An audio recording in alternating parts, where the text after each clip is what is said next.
Baruch Hashem, I'm so happy that it went well. It was this past Shabbos that my family and we had the great opportunity to go on a trip on our first speaking engagement. We packed up the Honda CR-V and took ourselves up to the Catskill Mountains, plopped ourselves down inside of one of the camps, and had the opportunity to share some words of motivational Torah, motivational rebuke, motivational Mussar, loving chastisement. At least 3 times with some holy Jews, and to share the words of the great Rishonim and Achronim with them that I hope landed on them in a way that it will continue to swim about their minds and push them, coax them to serve Hashem with energy. I was happy about how it went, and I also have a couple different takeaways and critiques of myself. I'd love to share them with you. Reach out on WhatsApp, and I don't think it's fit necessarily for the public setting we have here, but be in touch. I have an interesting takeaway from the whole thing, and I'd love to hear if you would agree with me. But putting that aside, getting to the topic at hand, a big mazel tov, congratulations to all of us for finishing Sefer Bamidbar, the University of the Wilderness. We have now gone through the junior, sophomore, and now senior classes. We've graduated through all of the different Masos, all the different lessons that we've learned in all of the different encampments. We've learned about how life is a journey, and we've learned about so many of the attributes and midos, character flaws that could bring us down. We've hopefully learned their lesson as now we make our way towards Sefer Devarim, the Sefer that is called the Sefer Mussar Mussarim, the ultimate and quintessential book of Mussar, specially crafted to inspire the nation, all from the heavenly Chachmas Hashem, part of Moshe's incredible soliloquy. So many powerful, meaningful, and inspirational takeaways. But before we get ahead of ourselves, we finished Matos-Masei. And we learned in that parsha many different things. And one of the most unique halachos is all about that accidental killer. The person who accidentally manslaughters somebody. This accidental murderer can claim the right of asylum, find his comfort zone, find safe haven, a protective layer, if he should just flee to the Ir HaMiklat, the Arei Miklat, one of the cities of refuge. Moshe was commanded in our parsha to set these such cities up. Outside of these cities, blood vengeance against such perpetrators would be allowed by law. So if you want to save yourself from those that are looking to avenge the blood of this accidental suffering of death individual, then go flee Arei Miklat, get there ASAP, and you'll have everything that you need. Water, food, grocery stores, shuls, even your Rebbe to teach you Torah, for you need that for life. When are you free to go home? When can one leave the city of refuge, the Arei Miklat? Not like all other details or caveats to a law that there's a special amount of years given. It's not just a plain 1 year, 2 years, 7 years, or 50 years. But something specific has to happen for this individual to go to freedom, for him to be released by the walls of the Arei Miklat. והצילו את העדה הרוצח מיד גוי לאדם והשיבו אותו העדה אל עיר מקלטו אשר נס שמה ויושב בה, and you shall stay in the city ad mos haKohen Gadol asher moshach oso b'shemen hakodesh. You can go home when the death of the high priest happens. When the top dog, the big man on campus, passes away, loses his soul, then and only then are you allowed to go home. Rashi, Rambam, and his Moreh Nevuchim, and Shar Gimel, they're all grappling with to try to understand why this interesting connection between this accidental murderer and the death of the Kohen Gadol. It seems like these two are connected, and there is just incredible leagues of depth behind Rashi's words of one person is coming to push away the Shekhinah, another coming to bring the Shekhinah closer, different insights into what accidents are, why they happen, and one's self-understood responsibilities. And even if the Torah doesn't say it, they should be self-understood, and a lack of understanding one's unique capabilities and responsibilities could lead towards tragic happenings. But that's not today's talk. You know what today's talk is? It is an incredible Mishnah, Masechta Makos 11a, that points out that because these accidental perpetrators of manslaughter would be languishing, stuck inside of the Arei Miklat, and their only way out was to have the death of the Kohen Gadol, therefore they would daven, they would pray for the Kohen Gadol to die. Yes, you heard that right. The Mishnah tells us that mothers of the Kohanim Gadolim, the grandma, the mama of us all, the bubby, the one who gave birth to the Kohen Gadol, she would bake cookies and bring gifts, tchotchkes, shelo yispalalu al b'neihem sheyamusu, so that the people, the inhabitants of the city, shouldn't pray for their young, little, cute Kohen Gadol son to pass away. The Mishnah in Makos 11a, Lefikach imoiseyem shel kohanim misafkos lohem mechia uchesos, would bring clothing and food to these people in Arei Miklat. Please enjoy this present. Enjoy this t-shirt that I've bought for you. Don't look at my son in a bad way, and definitely don't pray for him to die. It's a fascinating occurrence, don't you think? That, first of all, somebody would, God forbid, pray for the holiest man in the world to die just so he can reach his freedom, but I'm not sure if that's such a shocking idea. Someone's languishing, someone's suffering, someone's stuck. The only way out, he can't help but maybe think that way. I want my freedom. Maybe it isn't somebody who's totally righteous. But what's even more incredible, points out the Alter of Kelm, is that it seems as though the mothers were right in doing so. Rabbi Yehuda Hanasi documents this in a Mishnah, that the mothers were right in going to head. It seems Lefikach, the mothers would go and bring stuff to be able to keep them from davening. It would seem that without the cookies, without the cake, without the free t-shirts, these people would have very powerful prayer. Prayer that even these less than adequate folks stuck in the Arei Miklat, their prayer would be so efficacious that it would assassinate the Kohen Gadol. It's Neirim explaining, it's incredible to see just how powerful one's prayer is. For prayer from somebody stuck in the Arei Miklat, somebody maybe unworthy to be listened to by God, and let alone lent the ear to assassinate the holiest of holy men, but because of the absolutely astonishing and rather peculiar power of prayer, the absolutely overwhelming gift that we have been given in our Kedusha-filled arsenal, that of the gift of Tefillah to Hashem, it is so powerful that, yes, mothers would bake cookies for these folk so that they shouldn't harness the power of Tefillah to assassinate the holiest of holy. Think about that. Think about the extraordinary power of Tefillah that's on full display here.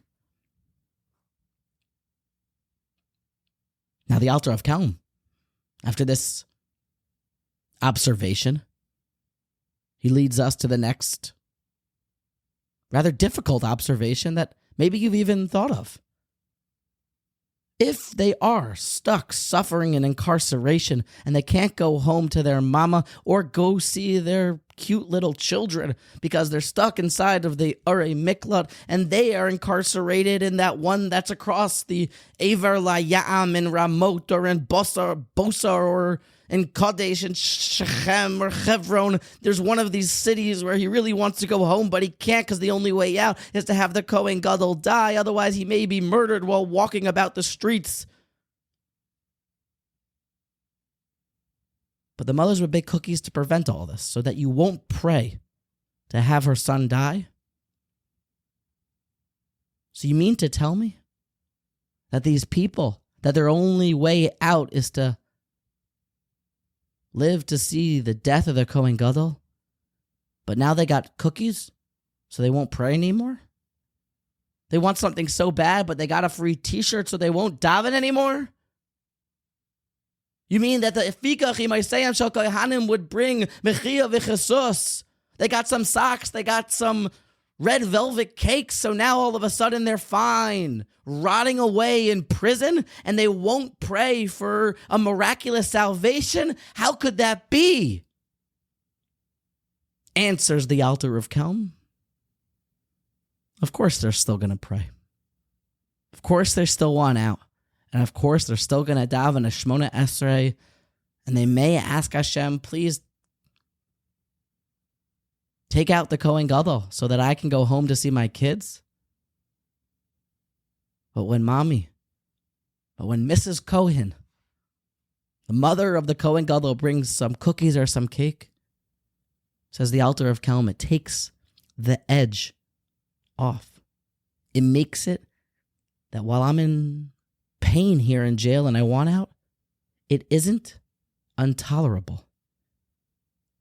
The person and the type of tefillah that would be listened to here is a tefillah from the Karev Hashem l'chol koirav l'chol asher yikru v'yemes, a real passionate prayer, a full-bodied French roast garden fresh USDA prime prayer, one that this person, he davened so hard because he's in such a tough spot. That tefillah we're scared about, so we bake cookies for them. And what do the cookies do? Doesn't keep them from praying, but it lets them pray a little bit less fervently, a little bit less focused, with a little bit less concentration, because things aren't incredibly terrible. Because Mrs. Cohen does make some excellent cookies and the warm blankets that she knits, they take the edge off. Lamaisa, I guess I still do have some form of a normal life. It isn't lechatchila, it isn't great. The Alter of Kelm points out that a tefillah, when you take the edge off, when you do not feel like it's life or death and turning to God, we're not so scared about that tefillah being answered. We're not so scared about you taking out the Kohen Gadol. But folks, hopefully you see it. When one does daven, whether or not he has the schusim, has the merits, whether or not he's praying for something that may even be towards the ultimate detriment of society, but if you pray it from the depths of your heart, like your life depends on it, and you daven like you've never davened before, even if it's to kill the Kohen Gadol, yeah, we're scared that tefillah may be answered. Yeah, we're scared of the power of that tefillah. And we're all trying and looking for something. We're all looking for some Yeshua. We're all trying to see success or more success in our endeavors. There's something that we all want and something that we all want to get away or eradicate from our lives. And we try tefillah, but it doesn't work for us.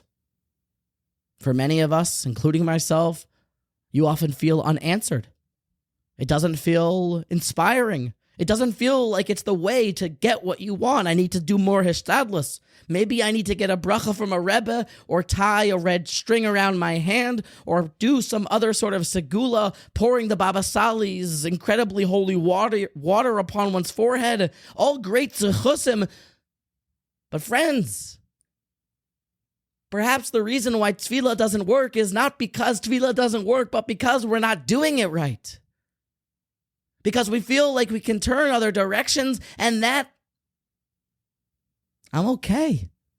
My tefillah is kind of passionate, but it ain't French roasted, full-bodied, USDA prime cut tefillah. Could you imagine the Eschanan El Hashem? The time that Moshe Rabbeinu, all he wanted was to get into Eretz Yisrael, to bring his flock into the promised land and watch his sheep scurry about, enjoying all the holiness that Avira de Eretz Yisrael has to offer. Moshe Rabbeinu, he just wanted to see his people and lead them into the holy land, the promised land, Eretz Yisrael. And all he wanted, V'eschan el Hashem, he davened, Hashem, please I want to go, please I want to go, please I want to go, please I want to go, please I want to go. V'eschan el Hashem, hundreds and hundreds and hundreds of times. Could you imagine what Moshe Rabbeinu's tefillah looked like? And how many times he bowed his head during his Shemona Esrei to daven for this one thing? Could you imagine? Just if we would take a page out of Moshe Rabbeinu's playbook and daven the way Moshe Rabbeinu davened, and bow the way Moshe Rabbeinu bowed, and pray as many times as he did, that many Shemona Esreis, that many Slach Lanus, that many Yashiva Shoftenus, and Shema Kolenus as Moshe Rabbeinu, don't you think we may end up in a similar spot? Or couldn't you imagine that we may end up in a similar spot, that Hashem says, okay, if you daven one more time, I'm going to answer you. So Hashem prevented Moshe from davening. But maybe we'll have a different outcome. And Hashem will just say, thank you for finally connecting with me in a real way. Thank you for finally having an authentic and intentional conversation with me where you are actually fully there with me. Maybe that's how tefillah works and why sometimes it doesn't work for us. We're supposed to look into the books of the sages and the prophets to figure out what it is that they did in times of struggling. What it is and where it is that they found their energy and vitality and source of inspiration. And literally almost every single time, whether it's Chana or Eliyahu, is it Pinchas, is it Moshe, is it Aaron, is it Miriam, is it Bas Paro, is it anybody who ever did anything good in their lives? What is it that they turned to help them become successful and overcome? It was, is, and always will be tefillah. With passion. Tefillah with passion. Aneni Hashem Aneni, Eliyahu Hanavi said at Har Carmel. Chana, she didn't even have an audible voice when she prayed. She was even taken to be a drunkard. But with her passionate prayer, she literally changed the face of the prayer book, changed the way that people daven for eternity, and she was blessed with a son who is compared only to Moshe and Aaron. The great Shmuel HaNavi. What did the towering titanic Torah giants do in the times of discomfort? They always prayed. Yosef in jail, Yaakov before he met Esav. Prayer, tefillah, passionate, energized, inspired prayer. Because tefillah with devotion, even if one may not be of the right merit, we still want to bake him cookies because maybe he could assassinate the Kohen Gadol, Hashem's top dog, with his tefillah. So you want to daven with concentration? I know I do. And we're always looking for the next tip. It's important that we constantly stay fresh in this area, to constantly give ourselves some enthusiasm, to add some intensity to our tefillah. So in the greatest book that I've ever read, I'm only in part 1, just finished part 1, Rabbi Lopiansky's new book about a Ben Aliyah, about becoming a student of the Torah. The directness of Rabbi Lopiansky, along with the clarity that seems like he's a reincarnation of Ramchal and his clarity, along with the depth and brilliance of Rav Nachum Partzovitz and the preciseness in the map that he creates for success, like Ale Shor from Revolba. Without any embellishments, I honestly mean those things. But Rabbi Lopiansky brings us that tefillah can feel abstract, it can feel high up and heavenly, and therefore sometimes unrelatable.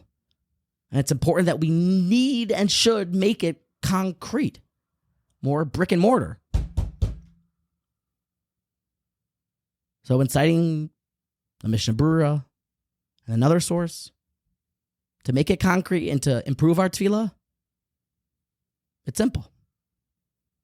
Daven from a sitter and daven out loud. This makes tefillah a little bit more, there are words. What do they mean? How does this relate to me? When I say Hashem, the Yud, the K, the Vav, the K. When I say Elokim, when I say Shema, what am I doing? What am I reminding myself of? Which eternal truth am I revisiting today? When you pore over tefillah, it's words, and you daven while seeing the words in front of you, maybe even holding the outside firm cover of the siddur. It makes it real. And the second piece of advice was to daven out loud, because the Shloh writes that concentration actually follows the voice. And you can think of a million reasons why you shouldn't daven out loud, but probably all of them are not from the bright side of the moon and not from the Yetzer HaTov, the good inclination. You don't have to bother people, but you should be able to hear what comes out of your mouth so it doesn't just sound like some gibberish or a broken copy machine. Tefillah out loud with a siddur are practical, somewhat relatively easy to begin ways to access the most incredible force known to mankind, which is tefillah. In summary, we have learned that tefillah fully harnessed can assassinate the Kohen Gadol. We have learned that cookies, which just take the edge off and make Arei Miklat a bit more tolerable, I can be here for another day, and therefore it takes that top and that little extra oomph and that extra devotion in your tefillah away, because you don't need it right now when you're not in such horrible pain. That's why mothers would bake the cookies. We see, says the Alter of Kelm, how tefillah done properly, how much it can really accomplish. We should daven like our life depends on it, because we know that it does. And we should daven from a siddur out loud, because it is an honest, intentional conversation with the master of the world. And you should take away from this the power, the unbelievable and astonishing power of authentic, emotional, concentrated tefillah. See how powerful it is. See what tefillah has accomplished for the Jews and the greatest Jews over our rich history. And then see what you can accomplish by harnessing the incredible power of passion-filled tefillah.